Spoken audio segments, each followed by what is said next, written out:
Welcome back to another episode of Small Business PR, where we make PR and marketing super accessible for the everyday small business hero. Now, the topic of today is content. You can't live with it, can't live without it. And we are in a content age where everyone is pushing their content out to try to get more eyeballs on their products, their services, their community. And it all means that we're just constantly producing content. And here's the thing. It can be a never-ending chase of being on that content roller coaster of creating content, trying to go viral, trying to understand the latest hacks, algorithms, tips, tricks, hiring different social media managers, content marketers, content plan. There just seems like every single day there is a new strategy, a new tool who promises to take things off your plate and make things easier and faster, but we end up still making more content than ever. Now, here's the thing. It's all about working smarter and not harder. And this is something I talk to my PR program members about. It's how do we measure the ROI for any given time that we're spending? And when I think about content, I think, okay, most of what I'm doing, like recording this podcast, is content. And I don't care if you make bath salts or if you're a coach, we have to make sure that our content is not only just out there, but it aligns, that it converts, that it resonates, and does the thing that we need it to do. Now, for me, I am not trying to be an influencer. I'm not trying to get free merchandise or sell ad sponsorships. So my take on content is for sales, is for building that know, like, and trust factor so that people can get to know me and convert. So whether you're selling a product or service, if you are also trying to not be an influencer and get more sales, this episode is for you. Now, coming from building a podcast, being on hundreds of different podcasts of other people's, and building my Instagram following and being in masterminds with other people who have, quote unquote, gained a big following, I learned that there are 3 golden rules that have really worked for all of us, for people in my peer mastermind and for myself when it comes to content. So here are 3 things that I always do. The first thing is think about the ROI and lifespan of any content that you're making. What does that mean? It means that for every content that you're making, is it going to go the extra mile for you? I'll give you an example. I always talk about how I'd rather get on people's podcasts, get that SEO, get those backlinks, repurpose that one video content, which is a podcast, into YouTube shorts, YouTube long, reels, audiograms, quotes, carousels, then spend all my time making 20 different Instagrams. Because to me, that's a higher leveraged activity. It's repurposable. So always ask yourself, can your content go the extra mile? Can it be repurposed? And this is also the reason why I don't do Instagram lives.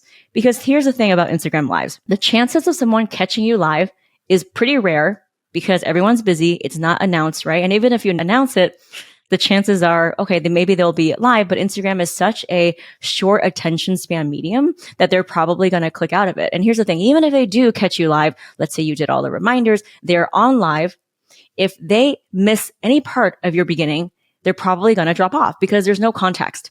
So that's why I don't really spend my time doing any Instagram lives with people, because to catch someone and to bring them through that whole duration of the live so that I can transform their beliefs and get them to take an action is just very rare, and it's going to be a very difficult thing. So for me, I'd rather record a workshop, even if it's on Zoom. I'd rather go into someone else's platform and do a free talk and ask for the recording. Those are things that I can then use a streaming software like StreamYard so that I can stream it later into Facebook. And so that's kind of what we do with our podcast. So I record this episode, right? And this episode is going to be spliced and diced up into various little snippets that we're going to repurpose for reels with captions, that we're going to repurpose for blog posts with our show notes, that we are going to repurpose for our email newsletter, that we are going to repurpose for other carousel posts from this one piece of content. And so to me, that's a much higher leverage activity because 1, I can repurpose, and 2, I have control over it. Whereas Instagram lives, you don't know who's going to be able to be on live at that point. So that is the question to ask yourself is the lifespan of it going to give me a good ROI? Another thing is that Instagram lives, they don't have a great lifespan. You can't really repost it on anything. So for me, it lives on Instagram, it stays on Instagram, and that's it.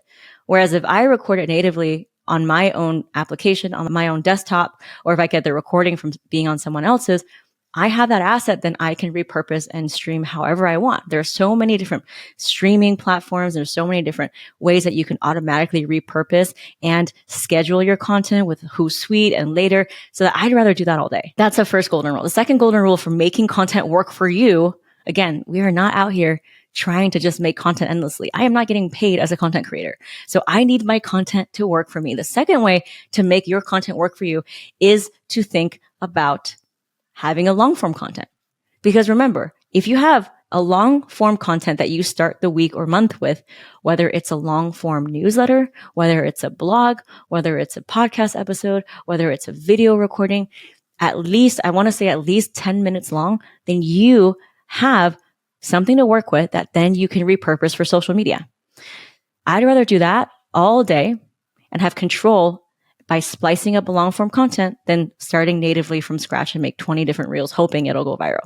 So content mastery comes from repurposing, and the best way to repurpose is to start with a long form content. If you're a writer, for example, if you don't want to be on a podcast, that's fine.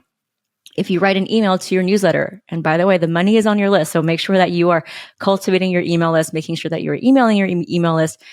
Try to write a longer form email like I do every week with my newsletters. We have different sections of what we're celebrating, of stuff that's on our mind, of the different tips and tricks. From there, you can splice that up into different Instagram carousels. You can use different sections for, let's say, a caption. You can use that as a talking point for later. You can also repost that entire email on your blog. It's the same long form content. You're just repurposing it. So that's what I mean. Always think in terms of long form content and how can I repurpose? That is really the key to mastery. So to recap, the first one is what is the ROI and lifespan of my content? 2, to work smarter and not harder. Content mastery comes from repurposing long form content. So always start with a long form content first. That way you don't have to scramble to fill up your content calendar, and you'll already have content so that you can have at least 5, 10, 20 pieces of things to splice and dice up. So even if you, let's say, go a week on vacation, that's okay because you have a long form piece of content that you can create many different pieces from. The third golden rule for creating content that really works for us is to think about the shareability. How can I incentivize other people to share my content? So it's not just me having a one-way dialogue with someone, that I am also getting people to share, to tag, to promote. And there's a couple of ways you can think about doing this. The most easy way is to invite someone on to do a co-speaking with you. So you can say, hey, I'm doing this workshop, or I want to do this 30-minute training. I think you have some great tips. Would you be willing to come into my program or my community or my Instagram to talk about X, Y, and Z? Make sure you record it natively though, so then that way you have that content. That's a great way to give someone a platform. That's a great way to have them also cross promote. So always think about how can I get someone else involved in creating content so that it's not just me creating content, but I'm sharing the platform, and thereby I am leveraging their audience. So you want to be strategic with who you share, who you pick to do like a co-host session with. I'm not going to pick someone who doesn't have an aligned audience for me. So think about someone who's not a competitor, but someone who has an aligned audience. So if you are in bath and beauty products, maybe it's someone who talks about wellness. If you're a mompreneur, maybe it's someone who writes about parenting or education. So think about ways that you can align with adjacent but not competitive partners that can get you more eyeballs on what you're talking about, because they're going to want to share, they're going to want to tag. Now, here's another little known thing. If you feel like you have someone in your industry you've been wanting to get a hold of, but they seem a little bit out of reach because maybe they have a lot of followers, or you feel like they're very busy, a great way to get on their radar is to mention their name, is to, in whatever content that you're making, tag them. Say, oh, I learned this incredible thing from this person who's always dropping gems, or go ahead and follow these 5 people who are constantly doing work to elevate this community. By giving them a shout out and singing their praises, they slowly get to know your name. And who doesn't love to be complimented? Who doesn't love to be tagged and wake up to something that's like, this person tagged you and had nothing but great things to say?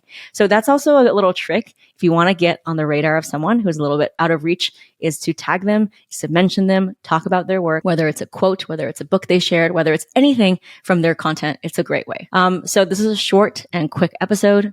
And I hope that after this episode, you'll be able to think about working smarter, not harder. You'll be able to think about how you can create content in a way that works for you and doesn't drain you by creating long form pieces of content and then splicing that up, because content mastery comes from repurposing long form content.